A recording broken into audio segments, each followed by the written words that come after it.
তালাক শব্দটি মেসেজ অপশনে অথবা কলম দিয়ে কোনো খাতায় স্ত্রীকে সম্বোধন করে লেখার পর যদি সেটাকে ডিলিট করে ফেলে, আপনি কোনো মেসেজ অপশনে, সেটা মেসেঞ্জার হোক, হোয়াটসঅ্যাপ হোক, ফেসবুক মেসেঞ্জার হোক, ইমো হোক, যে কোনো মেসেজ অপশনে যদি আপনি সেটা স্ত্রীকে সম্বোধন করে আপনি তালাক লিখেছেন, লেখার পরে ডিলিট করে দিয়েছেন, অথবা আপনি কলমে খাতায় লিখেছেন, লেখার পর ডিলিট করে দিয়েছেন, তো এই সরিহ তালাক যদি কেউ লেখে, ইসলামের আইনে স্পষ্ট ভাষায় এসেছে যে কিতাবাতুহু বিত-তালাক সরিহান, যদি কেউ সরি স্পষ্ট তালাক শব্দটা লেখে, ঠিক আছে, লেখার পর সেটা ওয়ালাউ লাম তাকরাহু, লেখছেন, লেখার পর কিন্তু স্ত্রী সেটা পড়ার সুযোগ হয় নাই, সে সেটা দেখে নাই, কিন্তু আপনি লিখেছেন, তাহলে কিন্তু শরিয়া আইনি সেটা তালাক হিসেবে বিবেচিত হবে না কোনটা? তো এই জায়গা বলা হচ্ছে যে ওকাত তালাক, যে এর দ্বারাও তালাক পতিত হয়ে যাবে।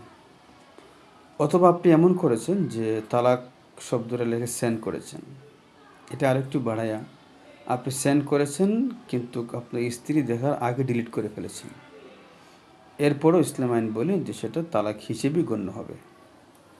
কারণ আপনি উদ্দেশ্য করে লিখেছেন, আপনি কলমে লিখেছেন, অথবা সেটা আপনি কেটে দিয়েছেন, এটা আপনি টাইপ করেছেন, কিবোর্ডে আপনি টাইপ করেছেন মেসেজ অপশনে, অথবা ডিলিট করে দিয়েছেন, কেটে দিয়েছেন, এরপরও ইসলামী আইনে সেটা তালাক হিসেবেই গণ্য হবে, এছাড়া দ্বিতীয় কোনো অপশন নেই।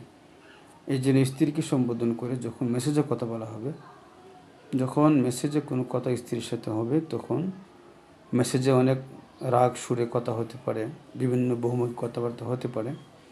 তো এই জায়গায় অবশ্যই আমাদের চিন্তা করতে হবে লেখার সময় যে রাগান্বিত হয়ে আমরা তাকে তালাক দিবেন এমন একটি রাগ করে আপনি মেসেজ লিখেছেন, অতঃপর কোনো চিন্তা করে ডিলিট করে দিয়েছেন। ইসলামী আইন বলে যে আপনার পক্ষ থেকে সেটা প্রকাশ হয়ে গেছে। এখন তালাকের বিষয়টা সেটা মুখে প্রকাশ হতে পারে, লেখায় প্রকাশ হতে পারে। যদি আপনি সেটা মুখে অথবা লেখায় আপনার থেকে সেটা প্রকাশিত হয়ে যায়, তখন সেটা তালাক হিসেবে গণ্য হয় এবং তালাক হিসেবে সেটা কার্যকর হবে।